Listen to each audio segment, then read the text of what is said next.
Greetings to everyone attending this program. I'm Manjulika from the Division of Health and Humanities, St. John's Research Institute, and I'm happy to be your host for the seventh public lecture in memory of our dear Professor Prakash Shetty.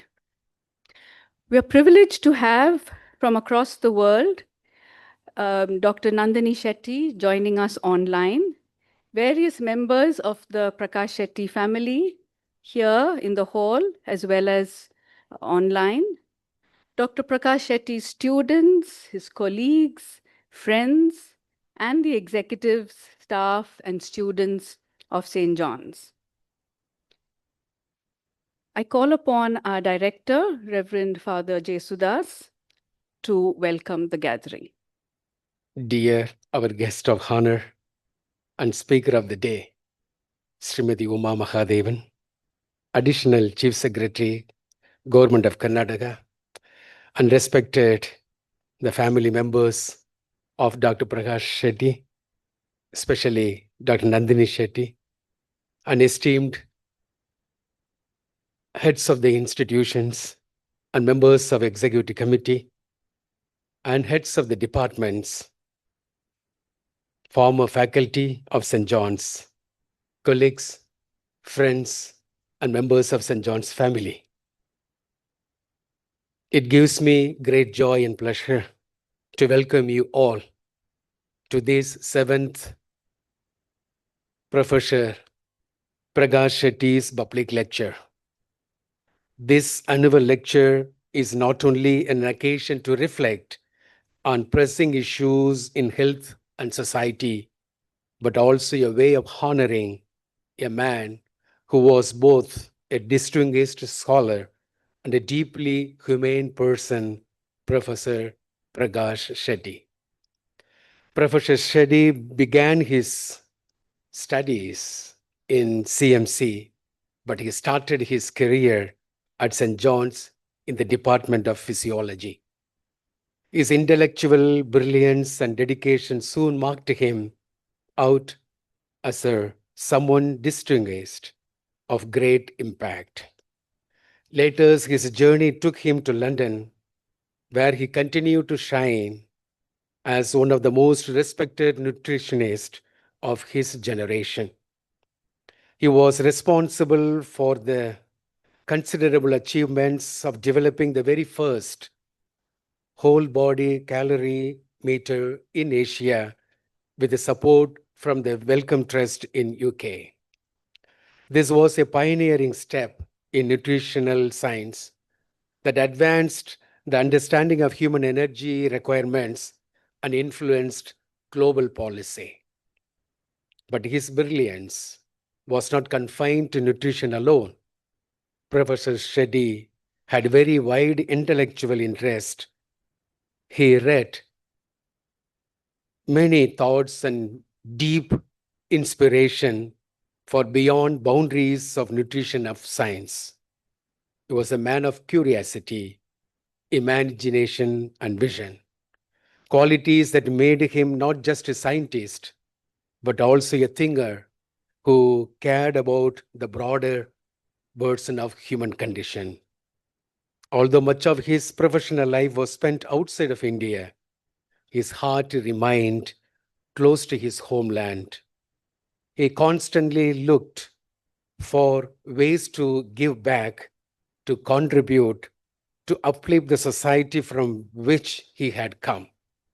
His life was guided by gratitude for what he had received and for what he could share in return. We at St. John's National Academy of Sciences are proud that his journey began here. St. John's stands for the values of integrity, compassion, and excellence, offering quality healthcare and education inspired by the conviction that even the least deserves the best.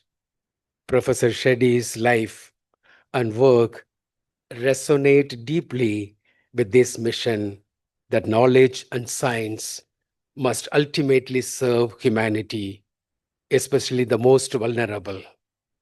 As we gather, dear friends, for this seventh public lecture, we honor not only his remarkable scientific achievements, but also his legacy as a teacher, mentor, colleague, and above all, a man of integrity and generosity.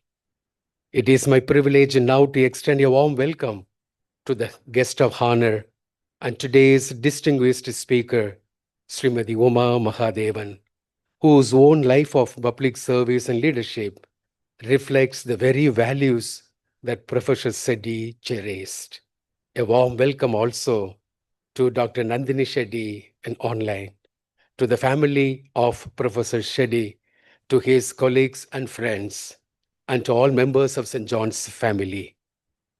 May this lecture inspire us, as Professor Shetty's life always did, to pursue knowledge not only for ourselves alone, but in service of others. And advance happy Teachers' Day wishes. All the best. God bless and have a pleasant day. Welcome to St. John's.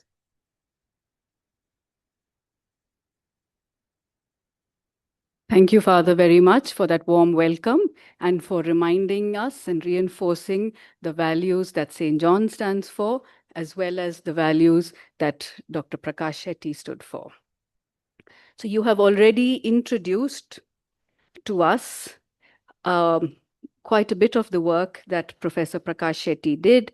So I won't repeat that, but just to say that he had a wide range of interests outside academia, including in the history of medicine, in literature, and the arts. And he kept in touch with St. John's till the very end. Dr. Shetty envisaged this public lecture with discussions over the years with Professor Mario Vaz, the then head of the Division of Health and Humanities. The lecture was brought to fruition through the efforts of his wife, Dr. Nandini Shetty, and his family. The lecture was to be on a topic that could speak to people from all walks of life, an area of science which affects public life, or the intersection of science and the arts. In keeping with this idea, the lectures in the past have dealt with a range of issues, delivered by people embedded in their fields.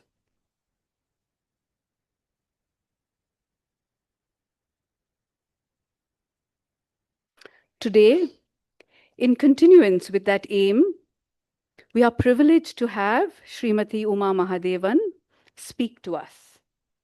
She is passionate about literature and the humanities, and with her on-the-ground experiences of delivering government services to the public, she is rightly suited to connect public health with humanities and society.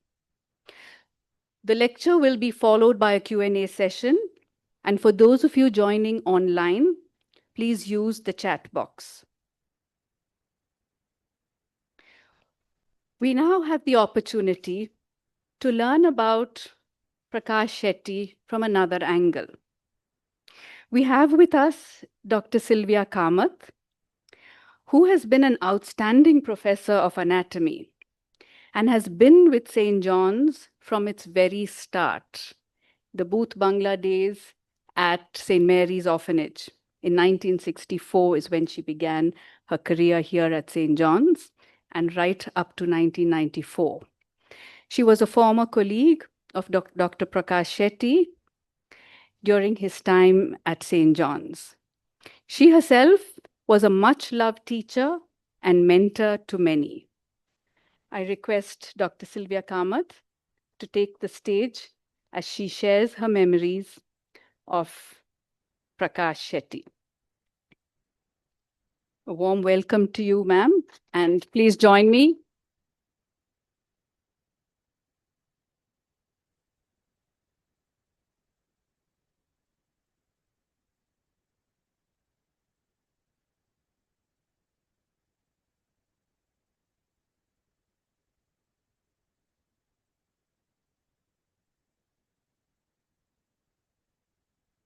honored guests, staff, director, associate director, and all my friends, the students. Professor Prakash Shetty sounds so distant. Sounds so distant for one who was never pompous. I prefer to say Prakash, my friend, philosopher, and guide. I once did him a favor and he never forgot it. We became friends and we remained friends throughout our lives till he passed away. I happened to be in London when he passed away. A brilliant mind, he saw possibilities where others saw none. For instance, we all have gone to Patadakal and Aihole and seen the beautiful temples and the sculptures, and we've come back happy. When Prakash went, not only did he look at all this, he photographed and diagnosed that at that time there were patients with different diseases. He brought those pictures back and he blew them up and gave a lecture. And it was so intriguing to see that many of those diseases are present today also in humanity. A brilliant mind, he saw possibilities in everything he saw. And this was one of the possibilities that we all missed, but he saw. He was my go-to man for anything academic. He was always there to help me. Prakash, I have to go and give the guest lecture at the Anatomical Society of India's annual meeting. What do I speak on? Sylvie, he said, there is a book in the library on intercell communication. Why don't you read it? My problem was solved.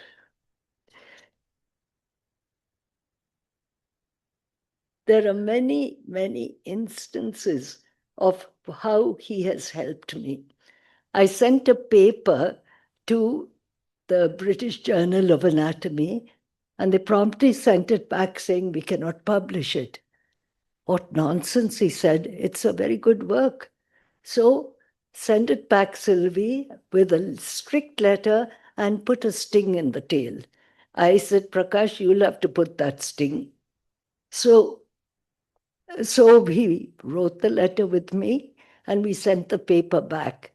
Not only was it published, part of it has been put into Gray's Anatomy, and so I have the delight to know that my name is in Gray's Anatomy.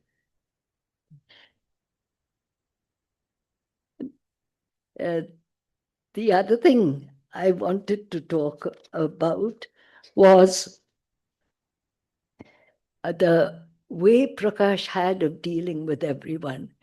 Let it be his colleagues, let it be students, let it be the lower staff, let it be the sweepers. They were all equal to him. And he would have an equal way of dealing with everyone.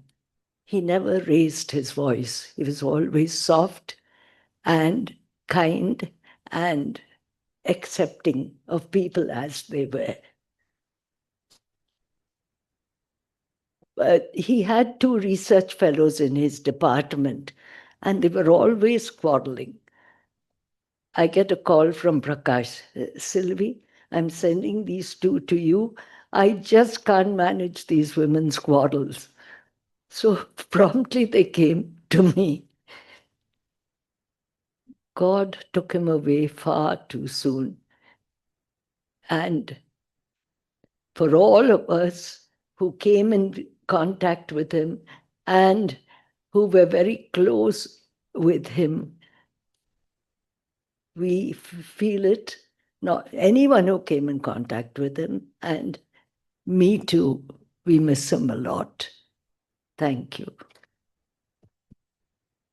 Thank you. Thank you, Dr. Sylvia Kamath. Please wait on. We want to felicitate you. That was a beautiful sharing of memories. I think we have to admire her poise, her charm, her wit, her memory at the age of 90. So please give her another hand. And I request our Dean, Dr. Joy, to felicitate her with a shawl, which is embroidered with the St. John's emblem.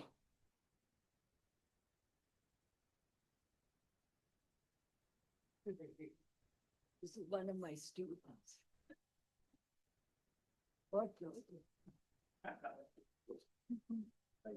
Big hand, big round of applause. I also would like to thank her son, Rohan, for accompanying Dr. Sylvia Kamath here today. Big hand for him as well.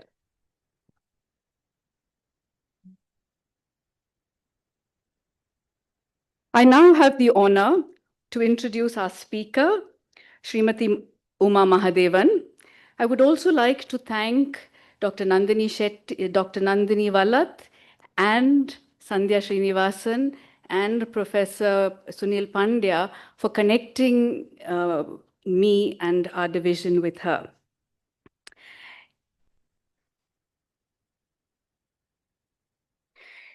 You can see from what is up on the screen the distinguished career and contributions made by Srimati Uma Mahadevan.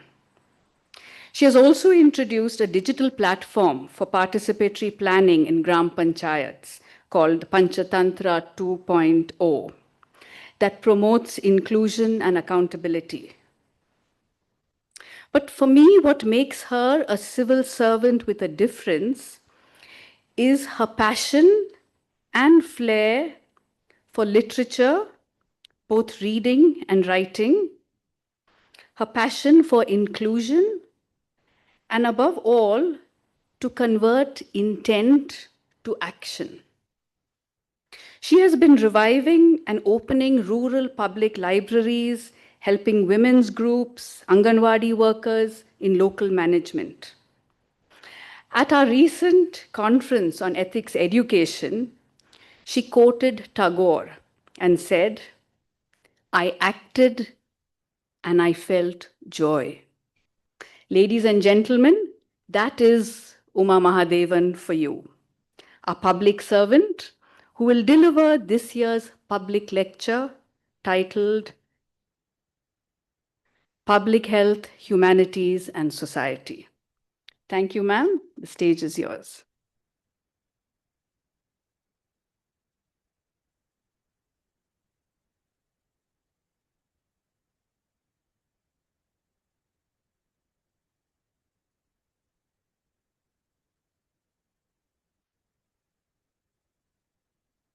Thank you, Dr. Manjulika, for that lovely introduction.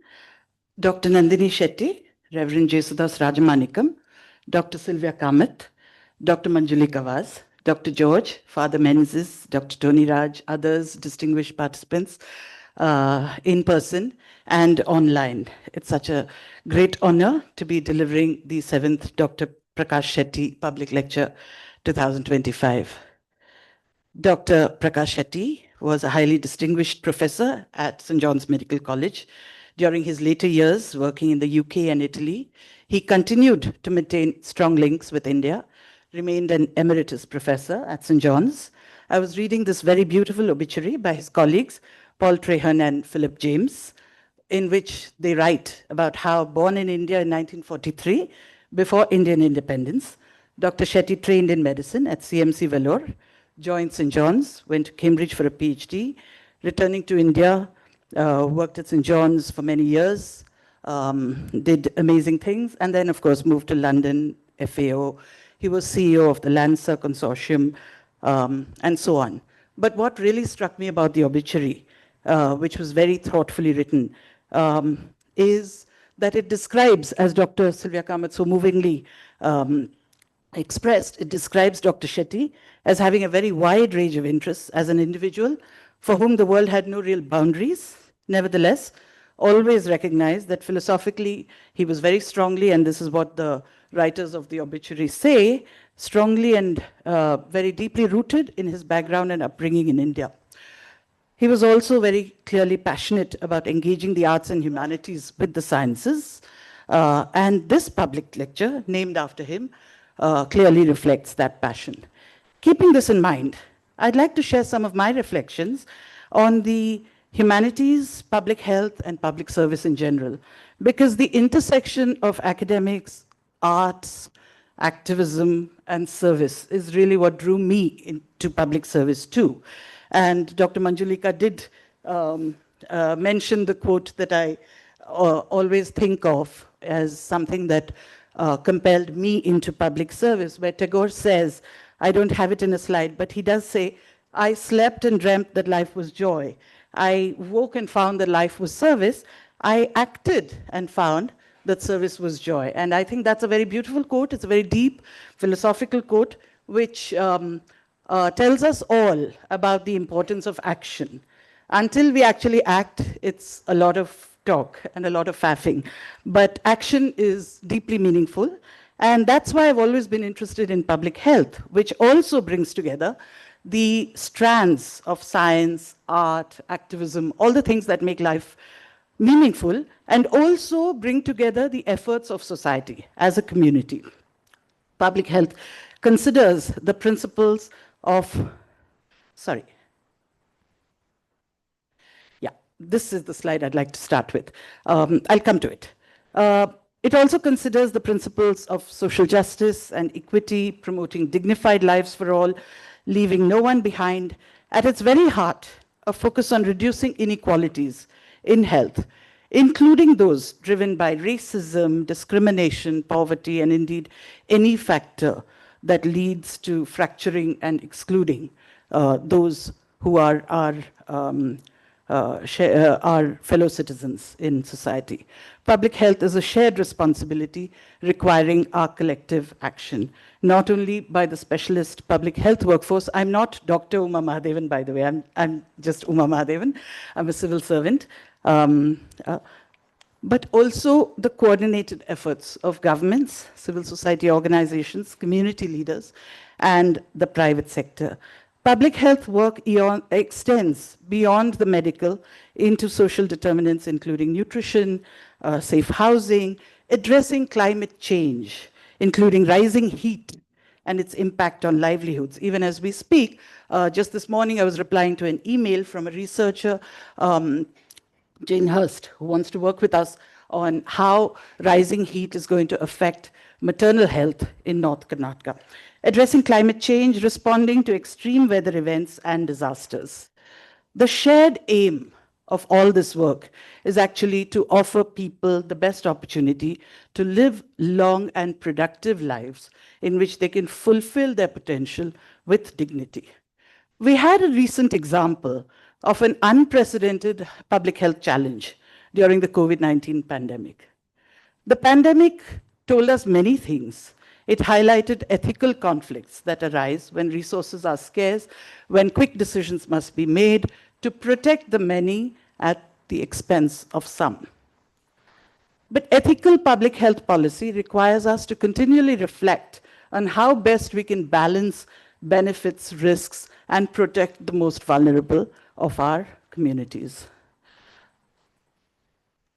A deeper look shows that public health beyond vaccination programs, sanitation, nutrition, epidemic control is really about people and how they live together and in a society.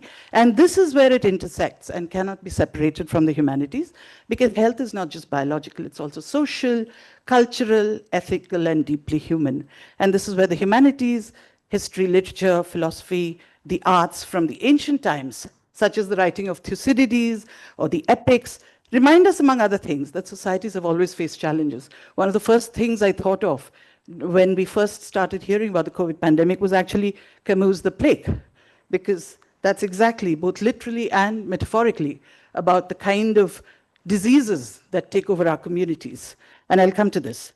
So a novel, and what literature and art captured, even during the Black Death in medieval Europe, was not only the suffering, but also the responses of communities. These works remind us not only that epidemics are medical crises, but also profound human experiences. And that's where the arts and literature, beyond the merely literal, use metaphor and imagery to take our understanding of these human experiences to a deeper level, to the universal, and to wisdom. A novel like Camus' The Plague, to which many commentators, including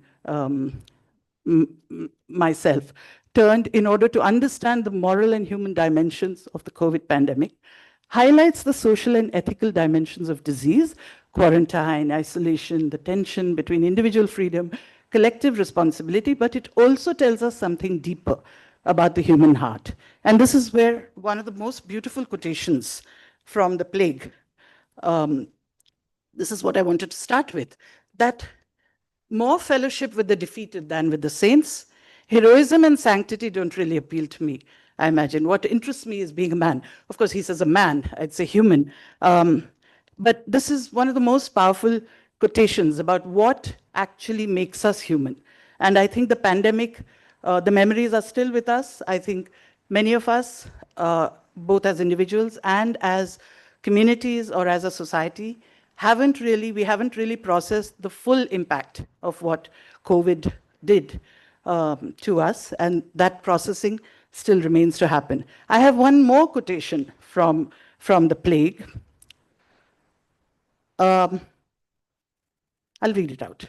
Dr. Rieu resolved to compile this chronicle. He talks about why he writes it, so that he should not be one of those who hold their peace, but should bear witness in favor of those plague-stricken people, so that some memorial of the injustice and outrage done them might endure. And to state quite simply, what we learn in times of pestilence, that there are more things to admire in men than to despise. That's quite a surprise coming at the end of that paragraph, right? It's deeply optimistic. The emphasis is mine. Profoundly optimistic.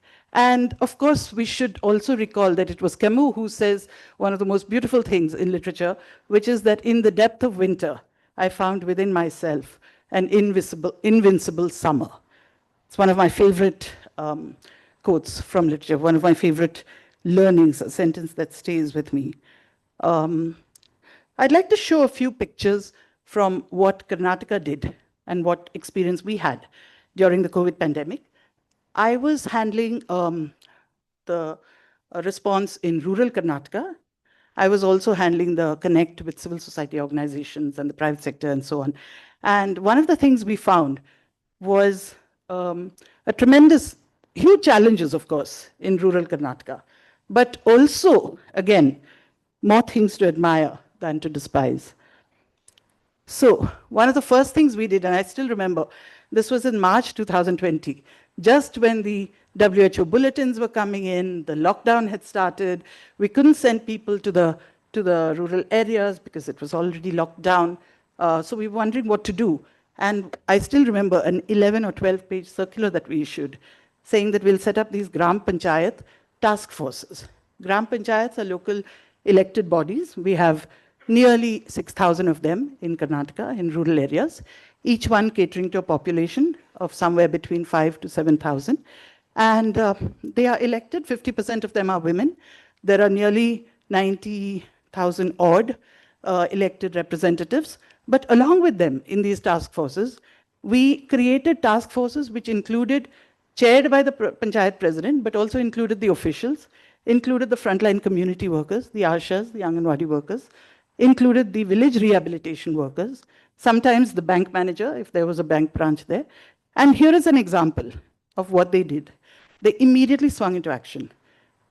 I still remember, I think it was March 22nd or 23rd, when we sent out a message on the WhatsApp groups that we will do a training for you because we can't do in-person trainings.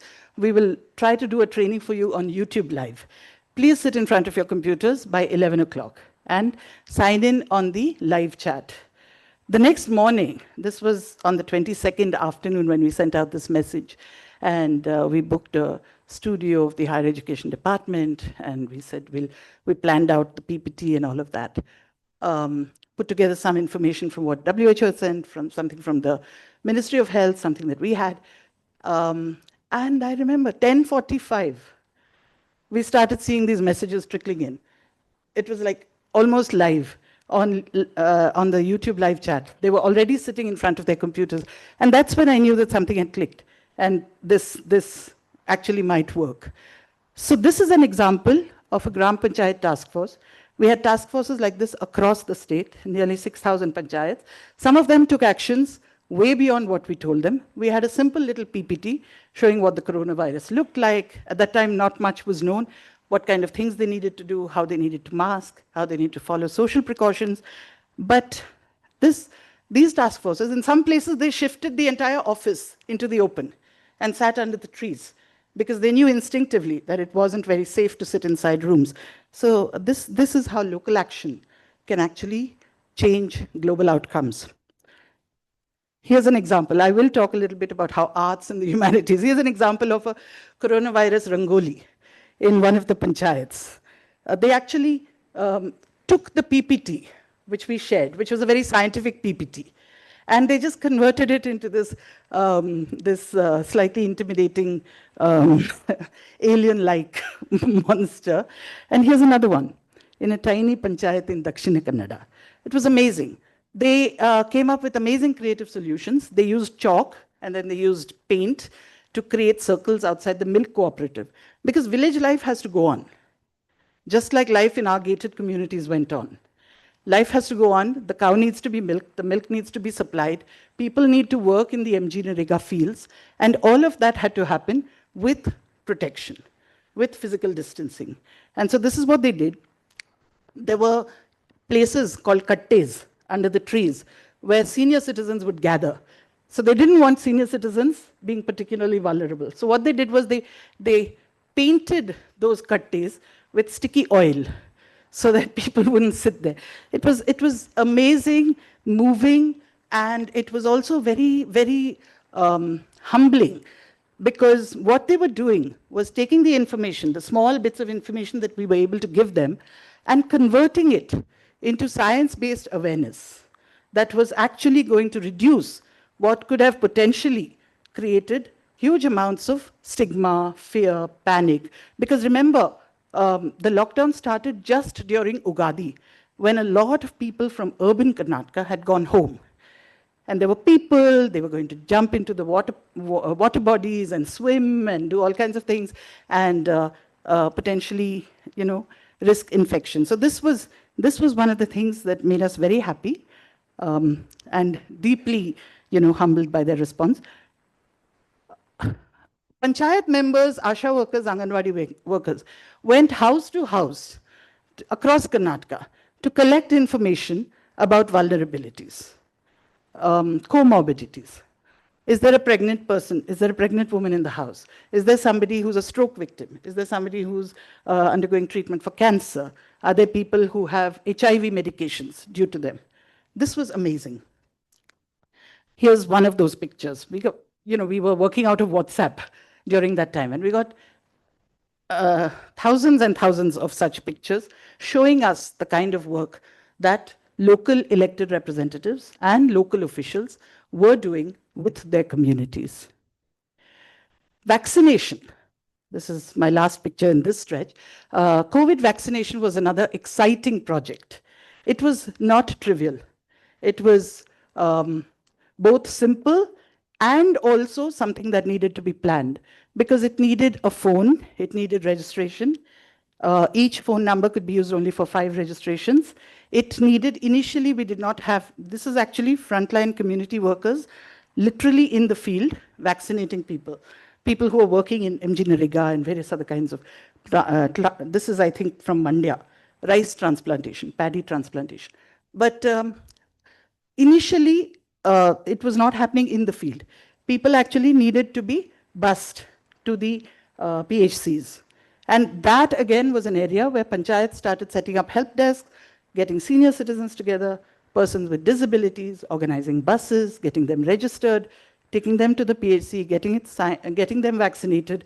Not only that, there were senior citizens who felt afraid, nervous to take the vaccination. Adults, many people don't remember. As babies, they've had their immunizations. They don't know what's happening. The doctor, they just whisked into the doctor and somebody injects them and so on. But here, Anganwadi workers, Asha workers held the hands of people to calm them down. It was profoundly moving. I have visited places where vaccinations were happening, and there were Anganwadi workers sitting there and counseling people and saying, don't worry, nothing will happen. We'll take the injection. We've taken it. And there were Gram Panchayat members saying that we will take the injection first so that the others can feel confident. So it was extremely moving. So those were moments from the COVID pandemic. But again, to return to Camus, such cultural narratives help us to see beyond statistics and understand the emotional, psychological, and moral weight of public health decisions as communities. I also hark back to the words of Martin Luther King, who said that of all the forms of inequality, injustice in healthcare is the most shocking and inhumane. Public health is therefore not just about curing illnesses, it's also about building environments where people are empowered to seek access to clean water, education, social support, and also life with dignity. It's the humanities that remind us that issues like stigma, inequality, discrimination are as important and need to be addressed. A few examples. I've already shown you the importance of the plague as a novel, not only about disease in the medical sense, but also about corruption in a moral and ethical sense. But also we know from the HIV and AIDS response over the decades that arts and visual culture play a tremendous role in public health.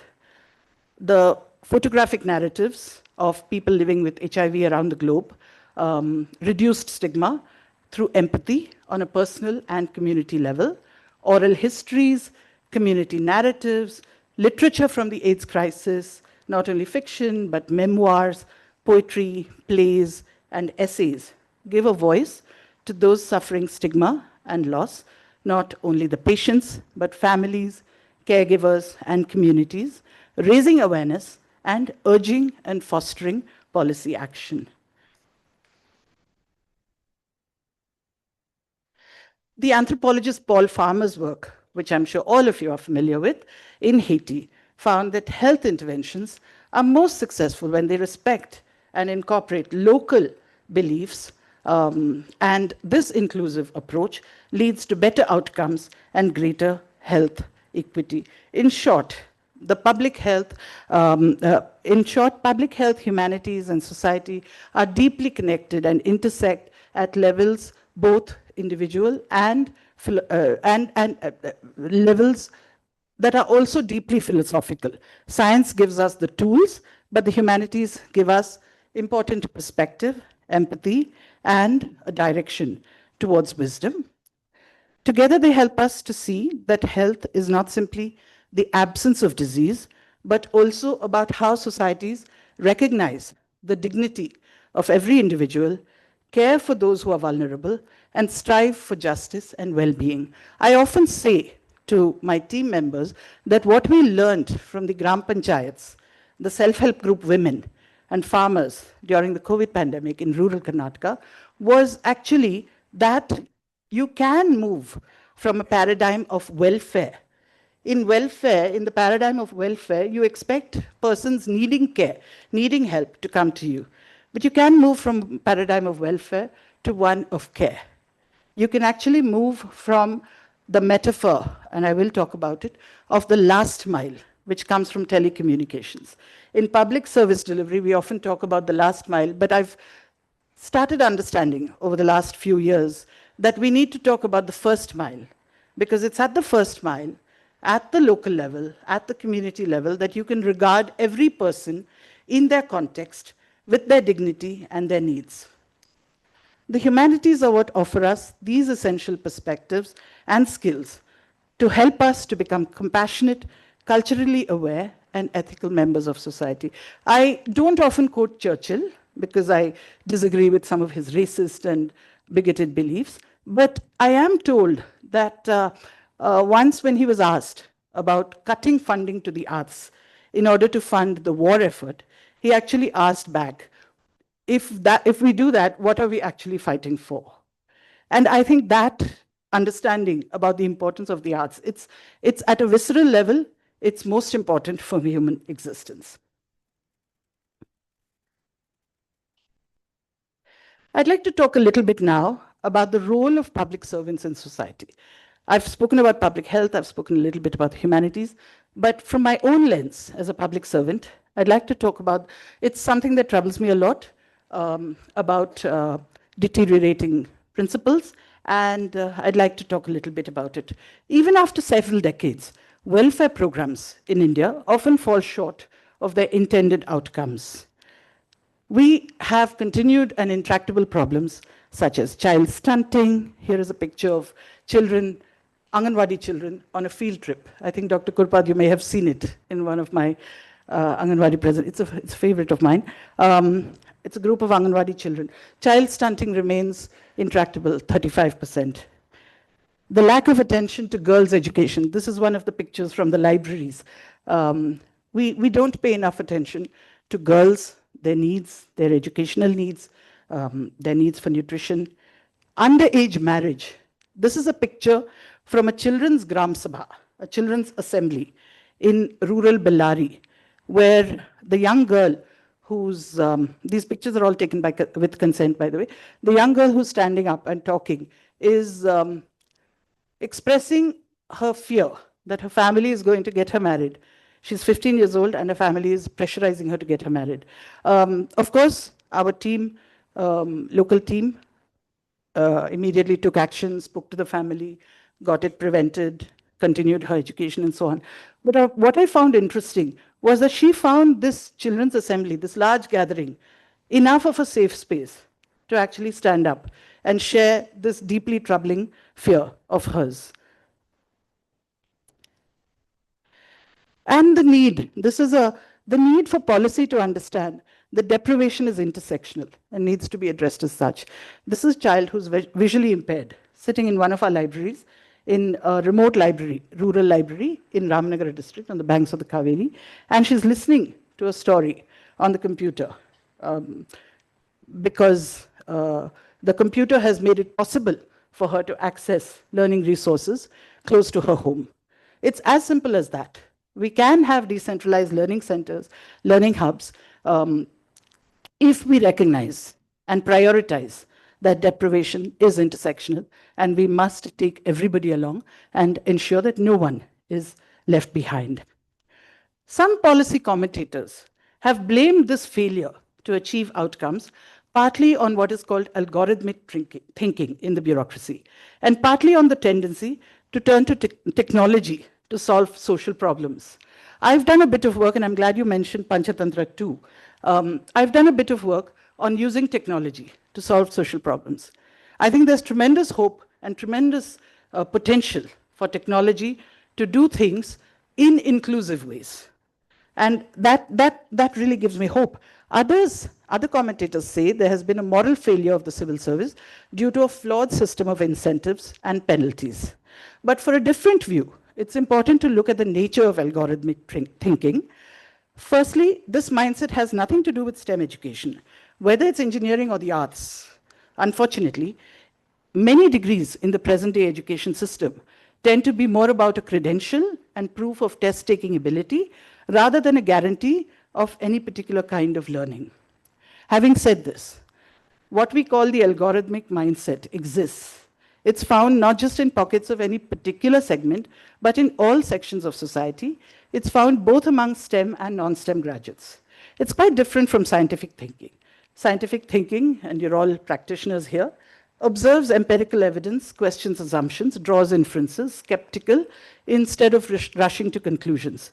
In contrast, what we refer to for lack of a better word, as the algorithmic mindset, is something that's non-reflexive. It reduces complex social problems to a set of simple inputs and outputs. This kind of thinking is a problem. This algorithmic mindset starts not in college, but in school.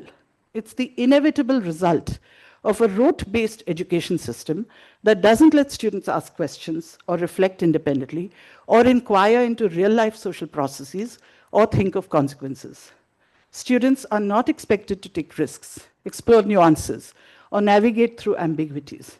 They are only told to read, memorize, and regurgitate what is served up to them in discrete nuggets. They learn to see the world in black and white.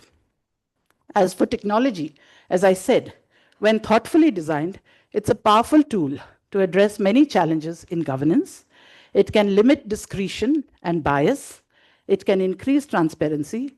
It can reduce inclusion errors. Yet, it may be of limited use in addressing the more serious moral problem of exclusion. I refer to the migrant woman worker at the brick kiln, the bedridden child with multiple disabilities, the destitute elderly person in an unnotified slum, the teenage girl married at 15 and pregnant at 16, who may not even receive antenatal care because, according to the regulations, her documents don't even reflect in the system. If these persons are sometimes invisible to our welfare system, it's due to gaps in policy design. Welfare programs fail when we do not have sufficiently granular knowledge about people and when we fail to see every person as an individual with agency. In valorizing technology as a panacea, we ignore its tendency to aggregate and centralize. Simultaneously, we have ignored the potential of decentralization. Decentralization is viewed with doubt by many civil servants who prefer command and control. But to me, it's the real way to regard the individual person and reach them where they are. As I said, to adapt a metaphor from telecommunications, decentralization is in fact the first mile for service delivery rather than the last, because it is the level at which citizens and local governments are within arm's length of each other. Finally, in my reflections, I felt that the civil service reflects the values and beliefs of society. During heavy floods in one of India's largest cities, a city resident wrote on social media to the municipal corporation about a clogged manhole. Within hours, the social media team of the municipal corporation responded with the picture of a man unclogging it with his bare hands. The blockage was removed, but the inhuman practice of essential workers having to work with bare hands and without safety and without dignity has not ended. As a society, we have to reflect on the choices we make. It's true that there are no simple solutions to oppressive social structures, and yet we cannot just turn away from the difficult problems, addressing only the superficial ones, or what we call the low-hanging fruit. What kind of incentive can be the primary motivation for public service? Surely, nothing more meaningful than the work itself. The chief executive of an investment bank was once trolled for the specious remark that banks are doing God's work. Cynicism aside, public service has an undeniable social and societal purpose. What could be the way forward? One important answer, I think, is in training. In the field, trainee civil servants are often assigned to a laundry list of attachments in different departmental offices. This can distance them from people and their everyday struggles. As the years pass, the distance grows. From this distance, the poor can start to look like beneficiaries rather than as equals, fellow citizens, and partners in building the nation. At this point, I'd like to talk a little bit about how we need to really hold conversations with the young. I read a recent news report about a young civil servant caught taking a bribe. It made me feel cynical. Not just the act itself, but how early it had occurred seemed awful, as if corruption is a lifestyle disease, like diabetes almost, bound to set in eventually.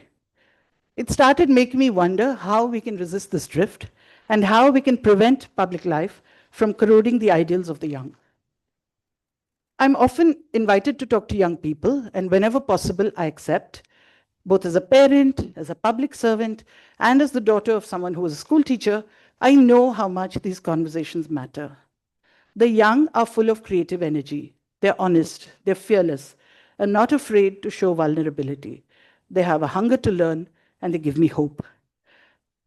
At the National Academy in Missouri, our director introduced our cohort of young trainees to Gandhi's talisman. He said, recall the face of the poorest and the weakest person you may have seen, and ask yourself if the step you contemplate is going to be of any use to them. Will they gain anything by it? Will it restore them to control over their own life and destiny? I think that last question is most important. It's about agency. It's about dignity. The drawing, that very beautiful drawing, is by Akbar Padamsi, by the way. So this quotation from Gandhi, this Gandhi's talisman, was a reminder that public service is not charity or noblesse oblige, but it's about dignity and agency and justice. Today, as a mother, I worry about the challenges before my son's generation: climate change, conflict, growing inequality, precarious livelihoods, malnutrition, poor education, gender-based violence, oppressive social structures. The list is long and heavy. Every day, the world tells us to live for ourselves. The fear of missing out, apparently, is a thing, and young people talk about it. But I think our common future depends on recognizing, as the poet John Donne said centuries ago, that we are bound together in our destinies. He says, no man is an island entire of itself. Every man is a piece of the continent. Any man's death diminishes me, because I'm involved in mankind, and therefore never sent to know for whom the bell tolls, it tolls for thee. This truth became starkly clear to all of us during the COVID pandemic. Those of us who worked from home could do so only because of essential workers, healthcare staff, farmers, delivery personnel, sanitation workers, and more, who kept society going. In an interconnected world, everybody's life is built on the invisible work of others. What we are today is also because of those before us. If we're free, it's because others struggled for freedom. If we can read and write, it's because of those who built schools. In turn, we must do what we can for future generations. In Rabindranath Tagore's wise words, those who plant trees knowing that they'll never sit in their shade have at least started to understand the meaning of life. The anthropologist Margaret Mead, I had mentioned this during my previous talk, was once asked about the first sign of human civilization. A healed human femur, she replied. In ancient times, an injured person would be left behind to die. But a healed femur meant that someone had stayed back to stay with them and care for them and feed them until their femur healed and they were able to forage for themselves. The story may be apocryphal, but its meaning is clear. Human civilization is built on care and cooperation. And I wanted to remind us all of another beautiful quotation from Margaret Mead, that it's only a small group. Never doubt that a small group of thoughtful, committed citizens can change the world. Indeed, it's the only thing that ever has. Art and literature have always known this. After all, it was Leo Tolstoy who expressed it simply. If you feel pain, you're alive. If you feel another person's pain, you're a human being. Civil servants have an ethics paper. Many courses have ethics papers. An ethics paper may not be enough to teach integrity. We live in an age where young people are taught how to crack exams rather than to learn. Public institutions ultimately reflect societal values. But there are 5 concrete steps that occurred to me that might help build foundational values in the young. First, we have to teach the children well.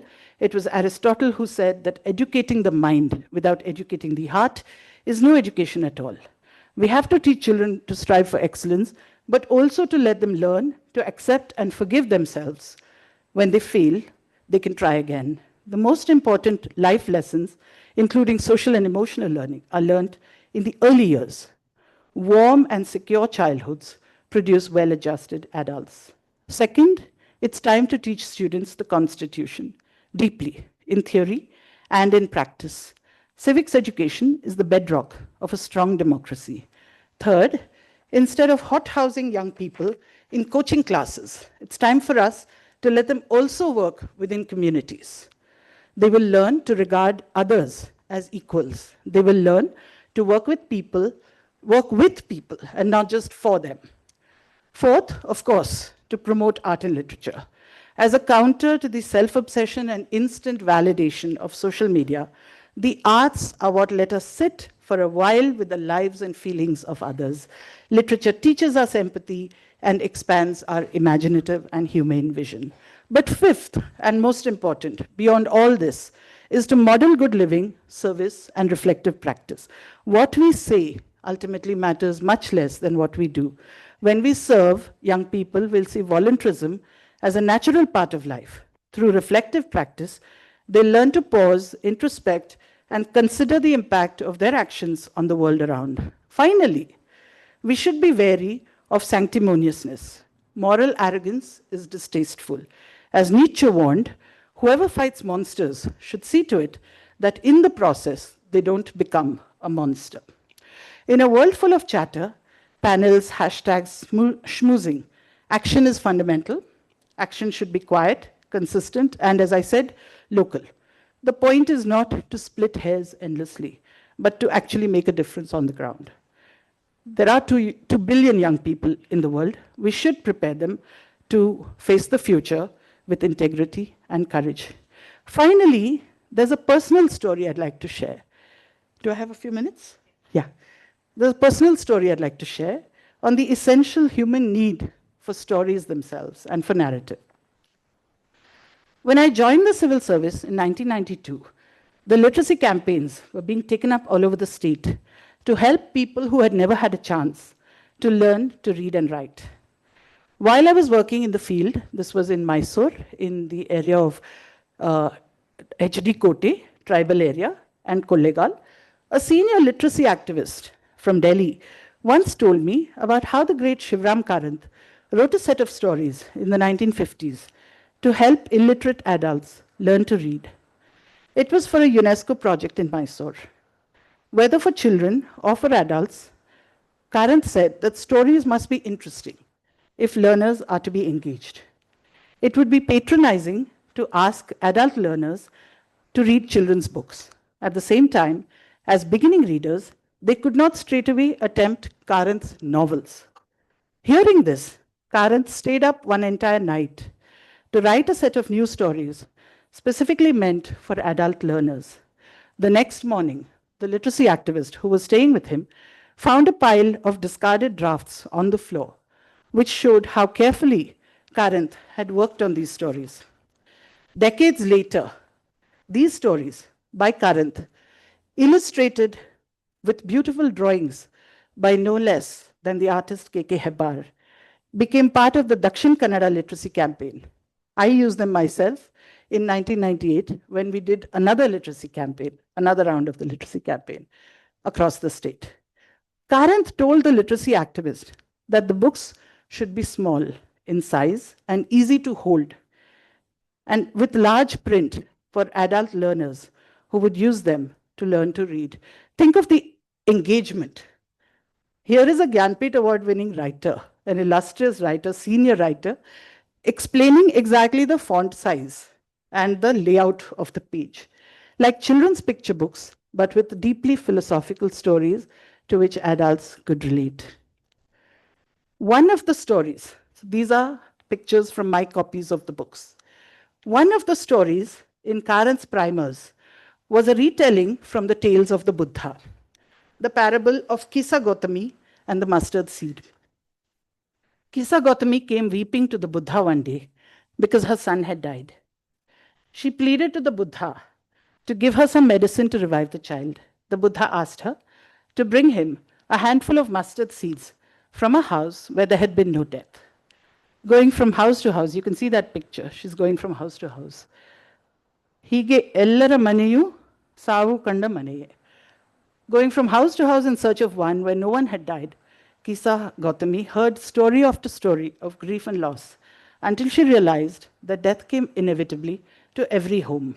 Thus, her grief was calmed. I imagined the learners sitting in a circle in some volunteer's house, exhausted after a day of daily wage physical labor, but with a hunger to learn to read, slowly decoding the words, looking at the illustrations, making meaning out of the sentences, and feeling a deep kinship with the grieving mother at the story's heart. I thought again of the story of Kisa Gautami and the mustard seeds on the day my mother died in a cancer hospital in Mumbai 17 years ago. We had known for days and weeks even that the end was near. My mother had slipped into a coma, and the oncologist told us gently that her organs were shutting down one by one.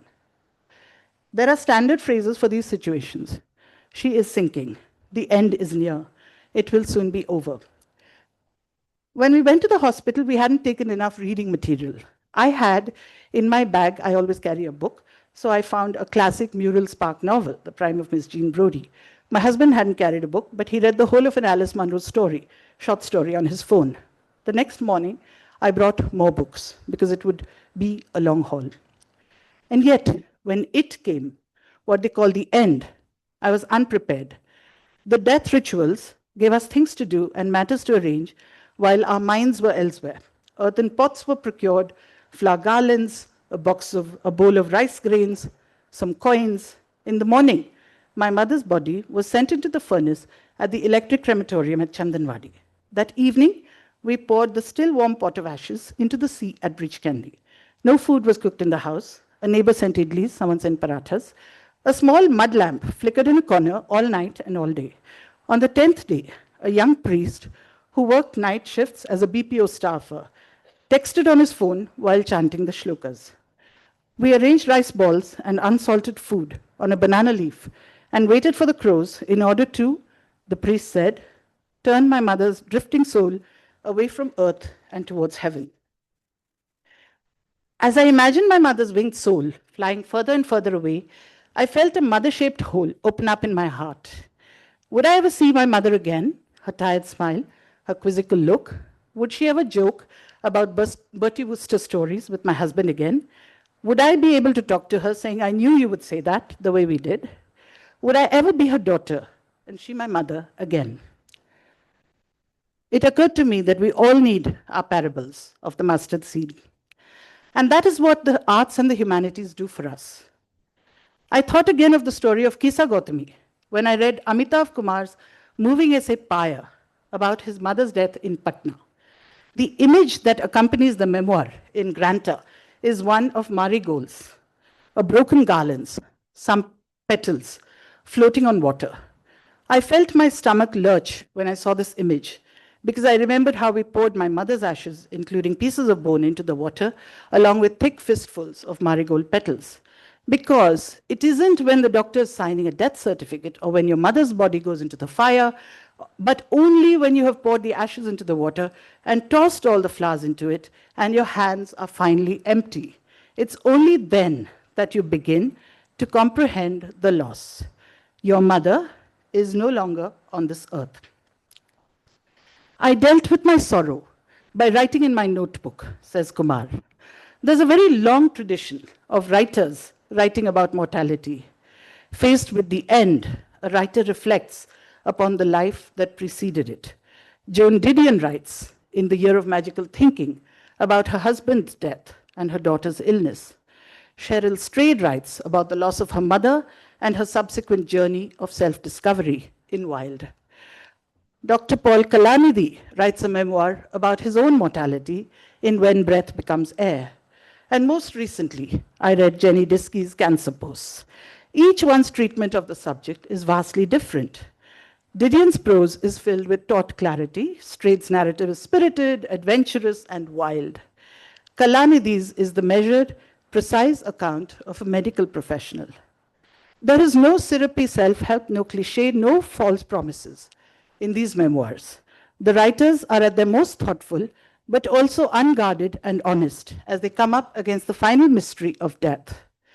In his essay, Amitav Kumar also reflects on another story, A.K. Ramanujan's Annaya's Anthropology. A young Indian graduate student at the University of Chicago, sitting in a library, engrossed in a book by an American anthropologist, sees a picture of a funeral ritual. As he turns the pages and begins to read, on closer inspection, he discovers that it is, in fact, his father's body which is on the pyre. He realizes that his father is dead. Apart from Ramanujan's profoundly ironical point about Indian self-discovery in Western knowledge, Kumar adds, the story tugs at the immigrant's dread that distance will prevent this fulfillment of filial duty. Not to mention the distance that lies beyond. Death is an individual grief. For others, it may have only academic interest.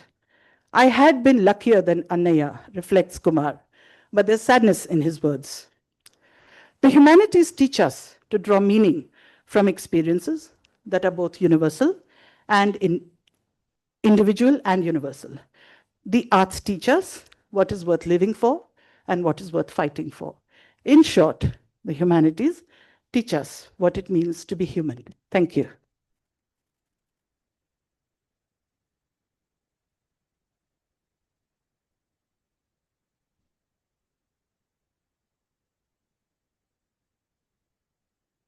Thank you very, very much. Thank you very, very much. I was going to say Dr. Srimati Uma Mahadevan. Please do sit down. I think you need a break. It was not just informative, it was stirring. I think that's what has happened. It was bringing together philosophy, science, and really the heart. Your line about connecting the mind and art is really through the heart. So thank you so much for that.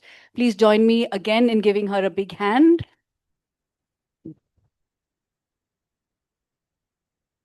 We now have some time for questions. So this is not an oration, but a lecture.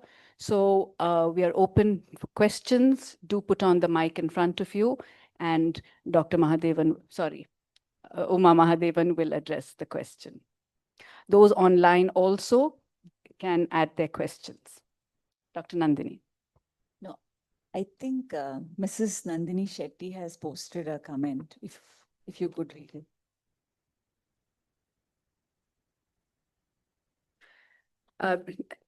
Nandini, you can also unmute and share your thoughts.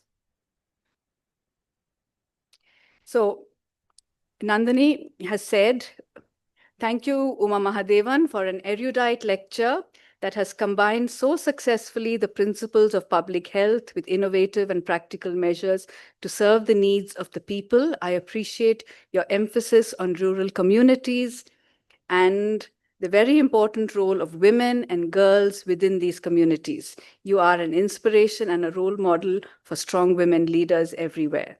Thank you again from Nandini. Thank you so much, Dr. Nandini.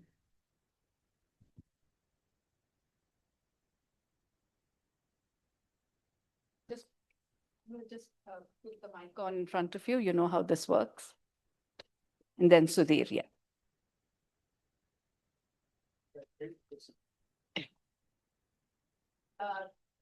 Technology and Oh, it works. Isn't that a press RN? Thank you, Uma. That was a superb lecture. And I just wanted to thank you for reminding us that, the WHO, how it defines health as not merely an absence of disease, but actually well-being and so on. But you brought to the fore that dignity and agency are very important parts of it, which I think the WHO will do well to add to its definition of good health. So thank you for that. I just want to also remind the audience that I've had the honor and pleasure of working with Uma, and I just wish there were more people in the bureaucracy like you. Thank you for what you do. Thank you. Thank you so much for those kind words. Exceptional lecture. I actually have heard you twice this week because I was also there for the Institute of Public Health 20th. I have a question for you, and that's my question is about the non-allopathic forms of medicine, the Ayush space. How do you integrate that from a policy, education, service perspective as we go further in a post-COVID world in this country? Thank you. Thank you for that. And that's a very, very important and thoughtful question. I think what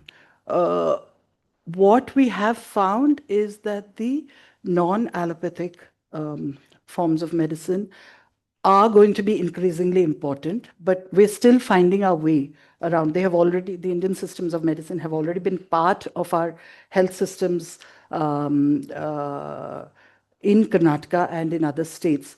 But how we need to integrate them beyond the purely functional, having these doctors here and those in the PHCs and functioning, performing as primary health doctors, that is something that we're still finding our way through. And any suggestions on that, happy to have a conversation later. Yeah, Raghu, go ahead. Great talk. I wanted to ask you about a very difficult problem that we saw during the COVID pandemic, and that is the issue of balancing personal freedom versus public good. This was evident in many different ways. One was the desire or otherwise to follow lockdowns, isolation, distancing, and also the acceptance or otherwise of vaccines. Now, there are, of course, scientific solutions and answers that one can give. But as a public servant, how do you deal with this issue of individual freedom versus overall public good? Yeah, thank you for that. Again, a very, very thoughtful question. I think, COVID taught us many things, and there were certain things that across the world could have been done better. But hindsight is always 2020. And so what is important for us, for example, could we have done school and college closures differently? Could we have had different ways? In fact, the revival of the rural libraries started as a response to the fact that schools and colleges were closed and there was an anxiety among rural communities. So I think it's important to really have honest conversations across the world about processing the lessons of the pandemic. However, there is a challenge there because during the pandemic, and you know that there are constraints on state capacity, not just in India, but in different parts of the world. We were all constantly on our feet. All whole of government was working. So there was this immediate sense. There was a sense of urgency about so much that a lot of the learnings actually could not be perhaps documented as well as we perhaps would have liked to do so, and post-pandemic need to be done. The other thing is, I think it's also led to a lot of anxiety about understanding how we should move forward in pandemic learnings, because having these conversations, there's been a lot of people are still, I think, processing some of the trauma. There were civil servants who were in an ICU with siblings in other ICUs, in other hospitals. A colleague of mine lost both his sister, who was in a government hospital, and his brother, who was in a private hospital, in the middle of the second wave. So, yes, I think these conversations are important, but how we have them, whether we can create the spaces for deeper conversations or whether we have moved on to other challenges is still a question that remains to be answered. Any youngsters, our students who are part of our Citizen Doctor program, our reflective writing workshops, any questions that you might have? That is Sanjeev. I don't see him as a student, but yeah, you want to add a point? Okay, maybe we'll have the last two questions. Yes, Sanjeev. So thank you very much for that lecture. Really enjoyed it, but I think I missed a few things. I'm just curious to know whether you covered, or would you like to comment on the challenges of policies by government and institutions that I see as a major barrier to directing physician education or physicians or allied care providers, directing their focus on well-being and health as a primary focus. So is there any move? Because I find these policies are the reasons why I don't focus on well-being, health, ecology, or anything like that. Any comment on that? Well, I think the need for that is definitely recognized. But one of the things we found during the pandemic is that the time it takes for policy to convert into actual programs and schemes and a government order, even if you take, for example, a government order and you issue a government order, and then it has to percolate to the field level. Just to give you the example in a different context of something about civil society organizations being able to procure food grains at subsidized rates in order to provide food relief to vulnerable communities in need, required a lot of work in translating it into language, both in translating it into different languages, but also translating into simple language, which is not like a government order, which actually makes sense to people on the ground, functionaries as well as to citizens on the ground. So to come back to your question, while the policy recognition of this importance is already there, conversations have to continue on how we actually make that happen in practice. And there are challenges. I'd be happy to discuss this after. Thank you so much. I think there are many questions, but we'll need to take them over tea in an informal setting because these are complex issues. And I think like what Uma Mahadevan said, they require deeper deliberation and interconnectedness. I mean, we can't just point fingers to the other to make it happen. We need to put all minds together. So I would like to say another thank you to Uma Mahadevan, as well as especially from our Division of Health and Humanities and History of Medicine. Ma'am, you have been the biggest advocate of making the humanities center stage in our medical college. So I do wish we are going to have more collaborations with you and with all who are present in this room. So thank you, ma'am. You've done us a great service and definitely the memory of Professor Prakash Shetty. Thank you so much. I call upon our Associate Director, Father Ajit Menezes, to present our speaker a memento of our gratitude.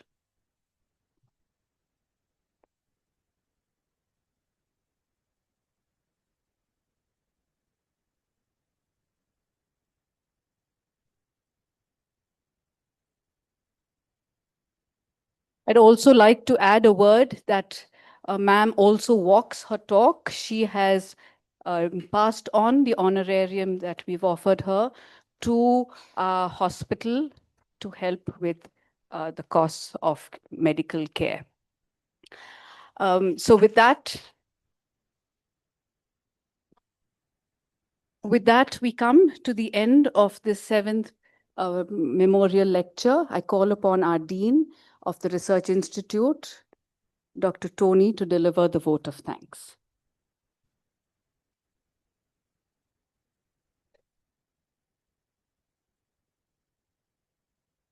Thank you, Dr. Manjulika.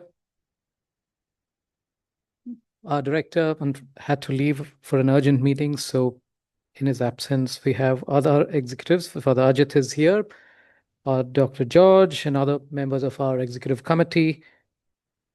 Srimati Uma Mahadevan, thank you so much for being here, for accepting our invitation. And it's a privilege to give this vote of thanks on this unique occasion. On behalf of St. John's, I would like to join the entire family here to thank you for taking time. I know your schedule is extremely busy, but we really appreciate you for being here and taking us through this so eloquent lecture that you were able to weave humanities, public health administration, and society. With those stories that you told us, the pictures you shared, your lecture was very deep, and the quotes of various, philosophers and others. As Manjulika mentioned, your support to the Division of Humanities, which started here several years ago, is here to, stress on compassion, empathy in healthcare. And I think, as Manjulika mentioned, you walk the talk as a public servant, you've managed to take this very deeply and practice it. And we thank you for sharing your thoughts with us. You covered very diverse topics from climate change and health, and also spoke about, moving the paradigm from welfare to care, and the role of public servants in health. And I think for all our members here online as well as within the audience, I think it's so important to identify that there's so much that the government does. There's a human touch to everything that you all finally do. And we as humans have to recognize that in our care delivery and in our care, in our services. So thank you again. Please join me once again in giving her a big applause for sharing her thoughts with us. I'm sure Professor Prakash Shetty, if he was here, would have been very pleased to see how these lectures are evolving and the Division of Humanities will continue this legacy. I would especially like to thank Dr. Sylvia Kamath, who accepted our kind invitation and coming here in person. Thank you, ma'am, for coming here and sharing those thoughts which were so precious to you and Professor Shetty in the years that you shared with him. We're really grateful for you to come here in person, and thank you. Thanks, Rohan Kamath, for her son, for bringing her here. Thank you, Rohan. I know you're somewhere in the room. I can't see you, but thank you so much here. I would also like to thank the family members. Dr. Nandini, thank you for constantly being with us and the team and your guidance over these years, and all the family members of Professor Prakash Shetty who supported this lecture and continue to support us. I would like to thank the management for always facilitating everything that we do here in St. John's. Our director, I thank Father Ajit and Dr. George for facilitating our, speaker, and our, our Dr. Sylvie. Manjulika and your team, the humanities and the history of medicine, have been core to this, and thank you so much for planning this over the months. I'd like to thank the committee of Mario Vaz, Dr. Suarez, and Manjulika for having several behind-the-scene calls and working with everyone to put this together. I also like to thank everyone who's here online. And this is a special lecture of the Academy and the St. John's Research Institute. So thank you for your time here this afternoon.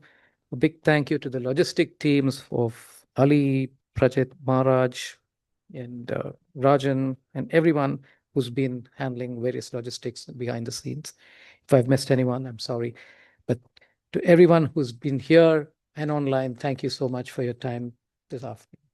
There's tea and coffee being served outside. Manjulika, thank you so much.